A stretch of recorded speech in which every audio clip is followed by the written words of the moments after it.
So we have Ricky today with his Ritual Beast. Hello. He came third at locals one day, I believe. Yep. These. I came third in rugby of them. Yep. So, what do you have on the deck? Alright, start with the main, obviously. Play 3 Elder bits. The main tamer in the deck is standard. Lets you normal summon another. No real reason why you wouldn't play less than 3. Play 2 Wen. I liked Wen at 1, but I found out I wasn't drawing very many monsters, so I did bump Wen up to 2, and it's still working fine. So 2 Wen is what I run. 1 Lara, pretty much standard. I know a lot of people like to run more tamers, but I find it better with less tamers, to be honest. Only 1 Lara. I don't really like drawing into my tamers. I like to get them banished as soon as possible with like Rampengu or Canhawk or something. So I've got more fun for my fusions rather than actually summoning them and wasting special summon with like Lara's effect. So I prefer to just get more names banished. Same as Zephyr and Pilica. I don't think anyone runs more than 1 Zephyr anyway, but same reason as Lara. Don't really want to draw into it. Beast's got 3 Apelia. His 1800 attack can make him 2/3 on either player's turn. He's pretty standard at 3. Again with Canhawk, 3 you can't run any less. If you want a deck to function well, you need 3. His effect is a Gold Sark effect, so you get something banished. Usually the tamers, and it just fuel your fodder for your fusions. 2 Rampengu. I was running 3, but I saw it way too often, and even with 2 I'm seeing it a bit too much, so I like to. Before you carry on that, I believe you mentioned the trick with Zephyr and Pilica in the extra deck and Rampengu before. Yeah. I'll mention that at the end of the video or something. Yeah, right. Or shall I mention now? Yeah. Let's do it now. Right. So you've got Rampengu, and say your Zephyr and Pilica has been destroyed, it's been like whatever, not bottomless, solemned, whatever. It goes face up in your pendulum deck because it's a pendulum monster. If you use Rampengu's effect, it doesn't state you have to banish a fusion from your extra deck, just a Ritual Beast monster. So you can banish your Zephyr and Pilica and then get rid of a tamer from your deck, which is really useful because it saves you from doing with your Ulti Guy Pelios as well. So it saves you resources and it's very useful. So yeah, 2 Rampengu. 1 Petalfin. I don't really like this card, to be honest. I like its 2000 defense and its effect is okay, but you don't really use it. It's more for the name more than anything. And final monster is Thunder King Ryo, simply because he's against the meta. He's a walking mistake and he can get a special summon, so 900 attack as well, so it's pretty good. I'm not sure how many monsters there's, I think it's like 17 or something along those lines. Spells, triple upstart. You know this more than anyone, Jeff. I just brick with this deck so hard. I do, yeah. So you need that draw power. Yeah, the draw power. I can't run any less than 3 upstarts, to be honest, in this deck. Double MST just for back row removal, and if anyone main decks Floodgates, so for example Yang Xing with Skill Drain, and if they really wanted to, Imperial Iron War they could main deck. 1 Bonds, it's just useful to get a fusion off whenever you need to.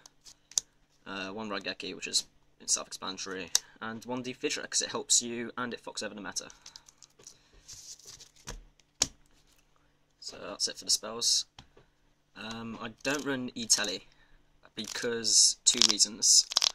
1, I'm a penniless hippie. I can't afford that shit. Although not Megatin Reprint, it's going to reprint High Speed Riders, whatever it's called. And I don't really see the point in using a emergency teleport to waste your special summon of a monster. It's good if you got it like in your opening hand, I guess, but it's really not worth it in my opinion. So we got that sorted. Onto the traps. We're running quite a heavy trap lineup. Triple Ambush. I just like 3 of this card. It's really good to help you get fusions next turn. Do this in your opponent's end phase. Chances are they won't be able to respond to it, and then use fusion in your turn. 3 Steeds. I don't really need to say much about that. It's a searchable card that just blows up your opponent's field. It's super stupidly good. 2 Mind Crush. Again, it's kind of like the Thunder King reason it's against the meta. So much searching going on. Mind Crush just helps me so much. 2 Mirror Force. I'm not sure if I do want to run 2, because I've got 3 Steeds, which is obviously a lot of field destruction. And the reason I am running 2 Mirror Force is because I brick with this deck a lot. So when I do brick, I need protection, and Mirror Force is what I've got for protection, pretty much. For the one-offs, we've got 1 Torrential. There's the fusion trick you can do with this, where if your opponent will summon a monster, you can defuse and enchain this. Your opponent's monsters get destroyed, and the stuff coming back from the defuse will not get destroyed. So that's really good. 1 Compulse, Vanities, Solemn, and Macro, which is all pretty self-explanatory, just staples for Merchant Macro. Again, it helps a deck, Fox over meta. Onto extra deck. 3 Ulti-Apelio, self-explanatory, unaffected when it attacks, 2/6 attack, can tap out whenever you've got a Beast and Tamer banished. 3 Canahawk, your main combo piece, pretty much. This guy is probably my second favourite monster in the extra deck. 2 Ulti Petalfin. I don't go into him as much as I should, to be honest. I do like Petalfin a lot, the Ulti version. You can, if you're in a bad position, you can literally sit on Petalfin for a few turns and just gather resources until you're able to come out of it.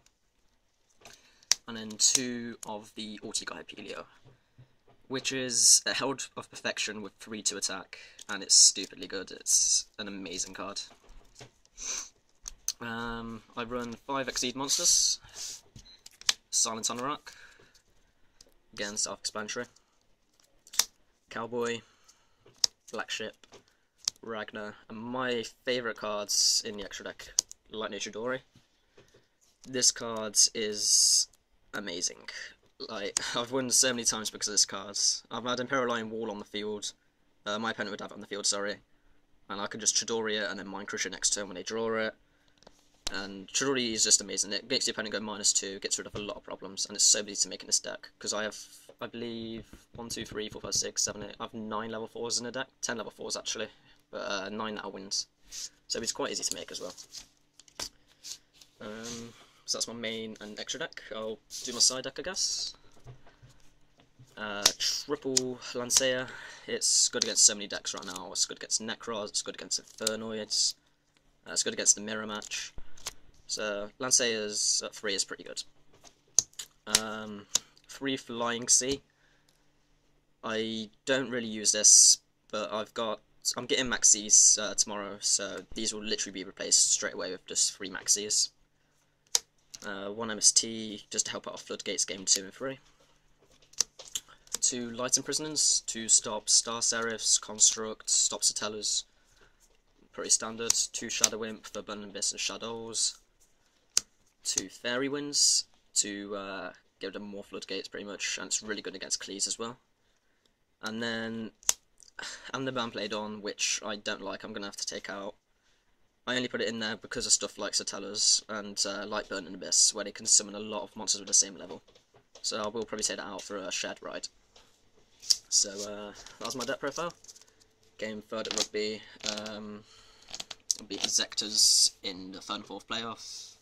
Kind of a match or matches. I won against Fire Kings. What else did I win against? Fluffles, I believe. Fire Kings, Fluffles, some rogue decks, I don't know. I lost Yang Zinks in the match to get to the final. And that deck surprisingly actually just won Locals here as well, so. Infernoids, Fire Fists, Fire Kings. Yeah, I played Infernoids. Fluffles. Oh, Fire Fist I played as well. And yeah, and then I beat Zectors to come 3rd. So yeah, that's my deck profile, and see you in a bit.